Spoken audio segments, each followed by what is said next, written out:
आतमजीत सिंह साहब, एक यूपी की तो बात हो रही है, लेकिन साथ में दो चीजें और आपसे जरा, क्योंकि आपके पास अंकों का सबसे अच्छा ज्ञान है। मैं दर्शकों को याद दिला दूं कि 2004 में उत्तर प्रदेश से बीजेपी को 10 सीटें आई थी, 2009 में 15 सीटें आई थी, 2014 में 71 और 2019 में 64। और एक और याद दिला दूं, 2004 में समाजवादी पार्टी की 35 सीटें थीं जो अब 5 पे रह गई हैं। तो किसी को अगर यह लगता हो कि वो 64 से 20 नहीं हो सकता है, या ये 5 वाला 40 नहीं हो सकता है, तो वो मुझे लगता है कि चुनाव मतलब ये लोकमत है, और आम आदमी के दो चीजों का, एक तो वो कैसे सोच रहा है, वो अपने देश के लिए क्या सोच रहा है, उसको डाउट मत करिएगा। वो हरदम वो देता है जो उसको समझता है। बेवकूफ बना सकते हैं, बेवकूफ हम और आप भी बने, ठगे हम और आप भी गए हैं। ऐसा कौन इसमें बैठा हुआ है जिसको लोगों ने ठगा ना हो? अरे जब मुझे वो सब्जी बेचने वाला भी ठग लेता है, नीचे कुछ चिपका के कुछ, वो केला सेब लेने जाता हूं, उसी में कुछ चित्तीदार गंदे फेंस देता है, तो ये तो बड़े आदमी थे जो बड़े ढंग से ठगने की कोशिश कर रहे थे। तो ठगी को कभी हम ये नहीं मान सकते हैं कि हम ठगे। ठीक है, किसी का पेशा ठगी होता है, रोज ठगते रहते हैं सुबह से शाम तक। तो आतमजीत सिंह साहब, पहली चीज ये कि क्या ये मानना कि वो चूंकि 64 आए थे तो अब वो तो 70-75 से कम नहीं होंगे, सपा के अब 3 रह गए हैं, तो क्या अब ये तो 30-35 नहीं हो सकते हैं? एक ये, और मैं उस सर्वे का एक और वो दे दूं, उस सर्वे के अनुसार बीजेपी का 1% वोट बढ़ रहा है, 37 से 38.08। कांग्रेस के इस सर्वे के अनुसार करीब करीब 10% वोट बढ़ना है, 28.82%, और बाकी लोगों के 33%।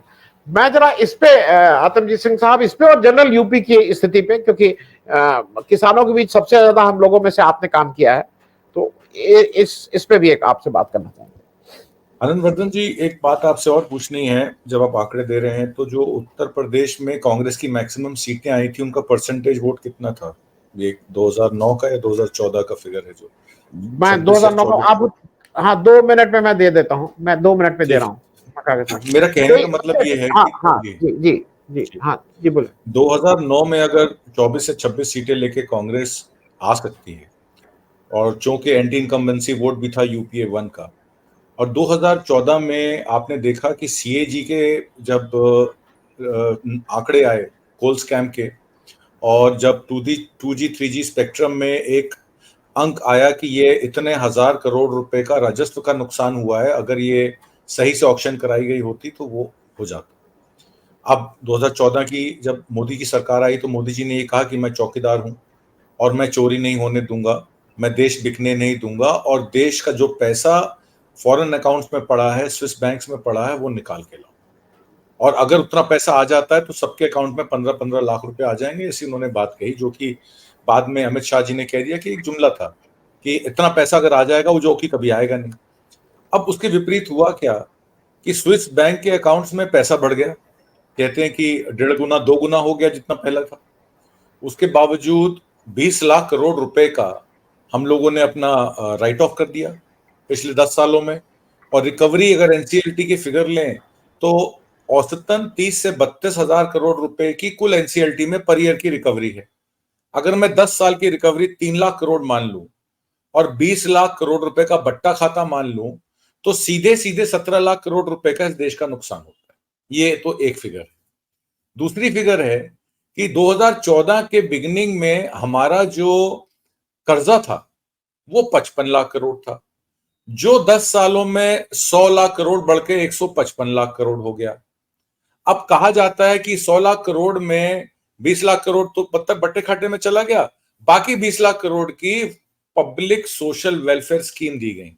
वो सोशल वेलफेयर स्कीम थी कोरोना काल में फ्री वैक्सीनेशन, और उसके बाद फ्री राशन 80 करोड़ लोगों को, और इंफ्रास्ट्रक्चर बिल्डिंग, हेल्थ बेनिफिट्स, और फसल बीमा योजना, और करीब 5-6 लाख करोड़ रुपए उन्होंने कहा कि हमने खाद सुरक्षा दी, क्योंकि खाद जो थी वो महंगी हो गई थी, फर्टिलाइजर महंगा हो गया था, तो वो खाद सुरक्षा दी।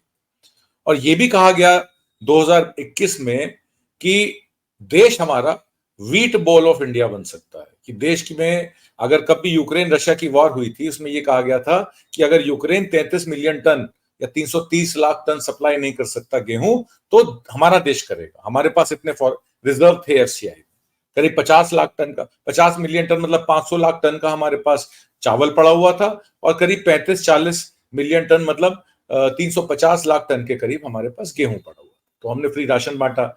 जब गेहूं कम हुआ और गेहूं महंगा हुआ तो अदानी साहब, अंबानी साहब ने क्या किया, 2000 रुपए में किसान से गेहूं खरीदा और 3400-3500 रुपए किलो, कुंटल में 34-35 रुपए किलो में उन्होंने माल बेच दिया।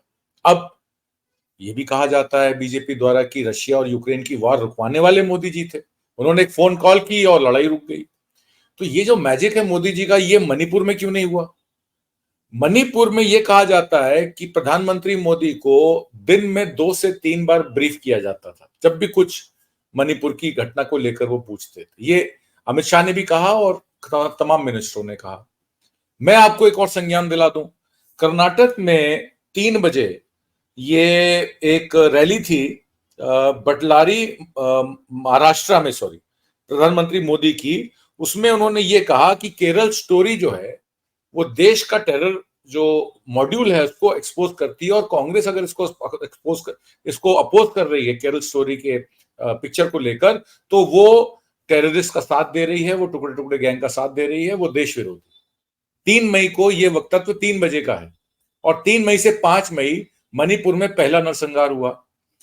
24 मई को ये अमित शाह साहब ने अपने सीआरपीएफ के डीजी को वहां भेजा कि जाके देखिए कुलदीप सिंह को वहां क्या हो रहा है। उसके बाद नित्यानंद राय की ड्यूटी लगाई गई। 29 मई से 1 जून आपके अमित शाह साहब मणिपुर में थे। उसके बाद 1 महीना हो गया इस बात को, 2 मई को वायलेंस शुरू होता है, 29 मई को ये पहुंचते हैं, जून 1 को वहां रुकते हैं, और 17 जून तक नित्यानंद राय भी वहां रहते हैं as advisory to CM Biren Singh. उसके बावजूद उनसे वो कंट्रोल नहीं होता। फिर वो क्या करते हैं, फिर बाढ़ आ जाती है। बाढ़ में क्या है आपको पता है, जब आपदा आती है और जितने भी हमारे नेचुरल रिसोर्सेज हैं उन पे डिपेंडेंट कौन है, हमारे आदिवासी, हमारे ट्राइबल्स, हमारे अनुसूचित जनजाति जाति के लोग, हमारे फार्मर्स। वो सीड खरीदते हैं कर्जा लेकर, वो खाद खरीदते हैं कर्जा लेकर, और जब उन पे आपदा आती है, बाढ़ आती है, तो उनकी जब फसल बह जाती है और काली मिट्टी उनकी जमीन पे आ जाती है, तो उन्हें ये नहीं, और जमीन का मिट्टी 30-30 फुट नीचे धंस जाती है। पंजाब में, हरियाणा में आपने देखा कितना डेवस्टेशन हुआ।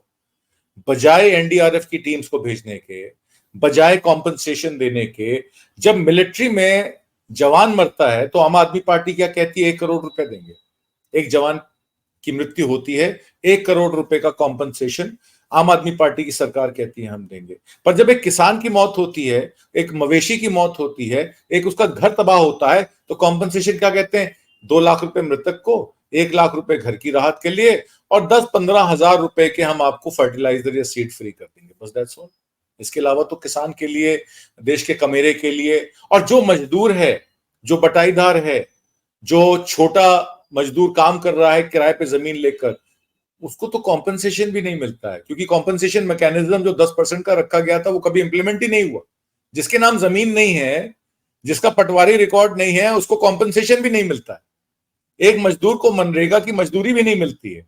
तो कहने की बात यह है कि प्रधानमंत्री मोदी हो या उनके डेप्यूटी अमित शाह हो या कोई भी हो सरकार में, वो वेयर अबाउटरी से काम करते हैं। वो कहते हैं देखिए हमने आपको 80 करोड़ लोगों को फ्री राशन दिया, मतलब कि राम के नाम पर इन लाभार्थियों का वोट सुरक्षित करने के लिए आपने देश की अर्थव्यवस्था को दांव पे लगा दिया, दांव पे लगा दिया। और देश का जीडीपी रेगुलरली 9% से 8% से गिर के आज 4%, 4.5% इफेक्टिव है। फूड इन्फ्लेशन, सीरियल इन्फ्लेशन की बात करें तो गेहूं, चावल, धान, मक्का, सरसों 12.5% इन्फ्लेशन रेट पर है। 12.5% इन्फ्लेशन का क्या होता है, रूरल स्पेंडिंग पे उस पर इफेक्ट पड़ता है, अर्बन स्पेंडिंग पे उसका फर्क पड़ता है, लघु उद्योगों पे उसका फर्क पड़ता है, रोजगार पे उसका उद्योग आतंकजीत सिंह साहब, वो थोड़ा असल में ब्रजेश सिंह साहब का लास्ट नंबर आता है, और मुझे कई मेरे दर्शक कह रहे हैं कि भाई ब्रजेश सिंह जी को आप इतना कम टाइम देते हैं उनको, तो मैं थोड़ा उनको भी समय मिल जाए। तो मैं 2 बातों से अपनी बात खत्म करूंगा। फॉरेस्ट कंजर्वेशन एक्ट 1980 में संशोधन में उन्होंने क्या किया कि इंफ्रास्ट्रक्चर बिल्डिंग के लिए 25 एकड़ जमीन बगैर किसी नोटिफिकेशन के वो ले सकते हैं, सरकार ले सकती है, उस पर अपनी सड़क बना सकती है, इंफ्रास्ट्रक्चर बना सकती है। एविक्शन राइट्स लेकर अमेंडमेंट कर 2021 की मणिपुर की उन्होंने क्या करा, कि जितने भी गांव हैं जो सेटलमेंट में दिए गए थे उनको इंक्रोच लैंड समझकर जो एनफोर्समेंट ऑफिसर्स हैं, फॉरेस्ट ऑफिशियल हैं, बगैर नोटिस दिए उस जमीन पे कब्जा हासिल कर सकते हैं। किस लिए? अपने चुनिंदा कॉर्पोरेट्स को बॉक्साइट और स्पेसिफिक मेटल्स और मिनरल्स की माइनिंग के लिए। उसके बाद वो कहते हैं कि ये देखिए, ये हिंदू क्रिश्चियन नहीं है, देखिए ये ट्राइबल नहीं है, ये कोई गैंग वॉर नहीं है, ये सिर्फ एक कंपनी का, एक कॉर्पोरेट की सरकार को चलाने के लिए, उसका वर्चस्व स्थापित करने के लिए, उनके इंटरेस्ट को आगे बढ़ाने के लिए ये सरकार कार्यरत है। इनको किसान, कमेरों, मजदूरों, किसी भी जाति विशेष के लोग से मतलब नहीं, इनको सिर्फ अपनी सत्ता से मतलब है। और मैं आपको एक बात लास्ट में और कह दूं, प्रधानमंत्री मोदी ये सोच के बैठे हैं कि वो इस देश के राजा हैं और उनको हटाने वाला कोई नहीं, और इतनी आसानी से सत्ता परिवर्तन करना आसान नहीं होगा। इसमें तमाम उतार चढ़ाव आएंगे 2024 के। देखिए आगे देखिए होगा।